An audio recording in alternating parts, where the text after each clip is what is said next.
আজ আমি পটল আর আলু দিয়ে কারফিউ মাছ রান্না করব। এই মাছটা এভাবে রান্না করলে খুব স্বাদ লাগে খেতে। হ্যালো এভরিওয়ান, কেমন আছেন সবাই?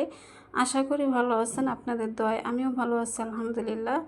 তো চুলায় একটা প্যান বসিয়ে দিয়েছি, দিয়ে আমি তেল দিয়ে দিয়েছি মাছটা ভেজে নেব বলে। তো তেলটা গরম হয়ে এলে আমি মাছটা ভেজে নেব।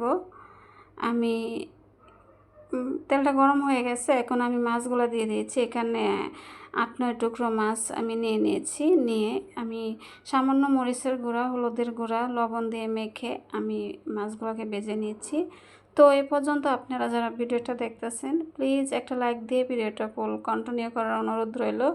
আপনাদের একটা লাইক আমার কাছে অনেক মূল্যবান। আপনাদের মতো অনেক বন্ধুদের কাছে ভিডিওটা পৌঁছে দিতে সাহায্য করবে, আর আমাকে নতুন আরেকটা ভিডিও বানাতে অনুপ্রেরণা যোগাবে। তাই প্লিজ আমাকে একটা লাইক দিয়ে আমার সাথে থাকার অনুরোধ রইল। তো মাছটা 2 পাশ ভাজা হয়ে গেছে, আমি এখন মাছটাকে উঠিয়ে নেব।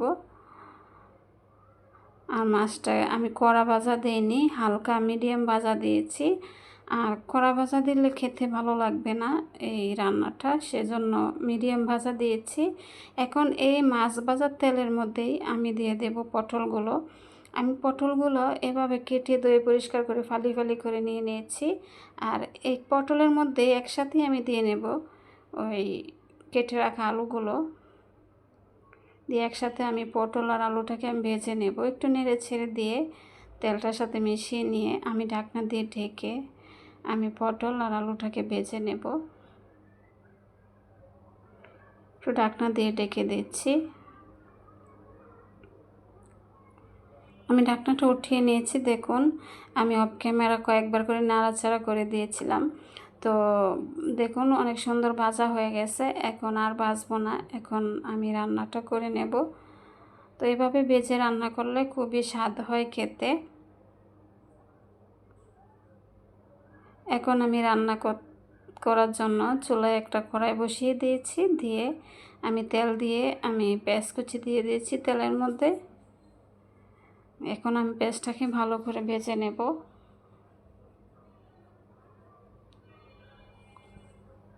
পেঁয়াজটা একটু নরম হয়ে গেছে, ভাজা হয়েছে। এখন আমি এখানে দিয়ে দেব একটু লবণ, মানে পরিমাণ মতো লবণ দিয়ে দিয়েছি। দিয়ে একটু নেড়ে চেড়ে আর একটুখানি ভেজে নিয়ে এখন এখানে দিয়ে দেব আদা রসুন জিরা পেস্ট।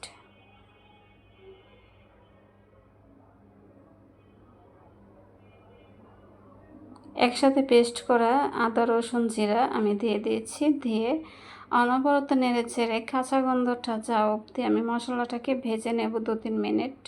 আর একটা কাঁচা গন্ধ যাওয়া অবধি ভেজে নিতে হবে, তা না হলে খেতে ভালো লাগবে না। তো কাঁচা গন্ধটা চলে গেছে, আমি 2-3 মিনিট ভেজে নিয়েছি। এখন আমি মশলাটা আমি আধা ঘন্টার মতো গুলিয়ে রেখেছিলাম। এখানে মরিচের গুঁড়া, হলুদের গুঁড়া আর ধনিয়ার গুঁড়া আমি আধা ঘন্টার মতো নিয়ে গুলিয়ে রেখেছিলাম। এতে করে বাটা মশলার একটা ফ্লেভার আসে। আমি ঢাকনা দিয়ে ঢেকে মশলাটাকে কষিয়ে নিয়েছি। দেখুন তেলটা বেশি উঠেছে। আর আপনারা মনে করবেন যে এটা অনেক ঝাল হয়েছে, না আসলে ঝাল হয়নি। মরিচটা ঝাল ছিল না, তবে দেখতে মনে হয় যে অনেক ঝাল হবে হয়তো তরকারিটা, তবে ঝাল হয়নি, একদমই ঝাল হয়নি। এই মরিচটার মধ্যে বেশি ঝাল ছিল না আর কি।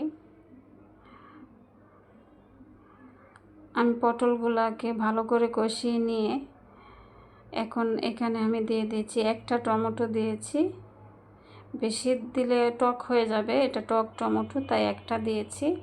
দিয়ে কারণ সবজিগুলো তো ভাজা ছিল, তাই আমি বেশি কষাইনি, হালকা একটু কষিয়ে আমি ঝোল দিয়ে দিয়েছি।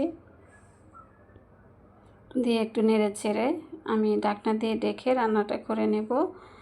তো আপনারা যে যেখান থেকে দেখতেছেন, কাছে কিংবা দূরে, দেশ কিংবা দেশের বাহিরে, যে যেখান থেকে দেখতেছেন, আপনাদেরকে অসংখ্য অসংখ্য ধন্যবাদ। আমার ভিডিওটা আপনাদের মূল্যবান সময় দিয়ে দেখার জন্য। আর যদি কোনো অংশ আমার ভিডিওর ভালো লেগে থাকে তাহলে আমার চ্যানেলটাকে সাবস্ক্রাইব করে দিয়ে আমার পাশে থাকার অনুরোধ রইল। আর যারা আপনারা সাবস্ক্রাইব করে দিয়েছেন আপনাদেরকে অসংখ্য অসংখ্য ধন্যবাদ যে আপনাদের মূল্যবান সময় দিয়ে আমার ভিডিওটা দেখে নিচ্ছেন।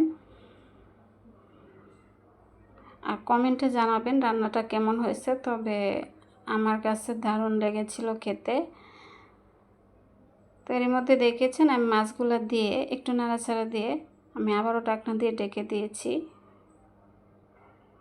আমি ঢাকনাটা উঠিয়ে আবারও নেড়ে ছেড়ে দিয়ে এখন ফালি করা কাঁচামরিচ দিয়ে দেব।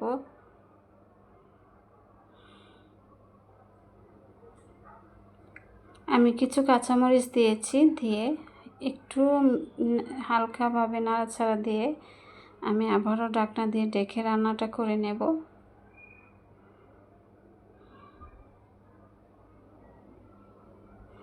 দেখুন রান্নাটা হয়ে গেছে আর খুব কালারটাও খুব সুন্দর এসেছে, খেতেও খুব মজা হয়েছিল। তো আপনারা কমেন্টে জানাবেন রান্নাটা কেমন হয়েছে। আপনাদেরকে অসংখ্য অসংখ্য ধন্যবাদ।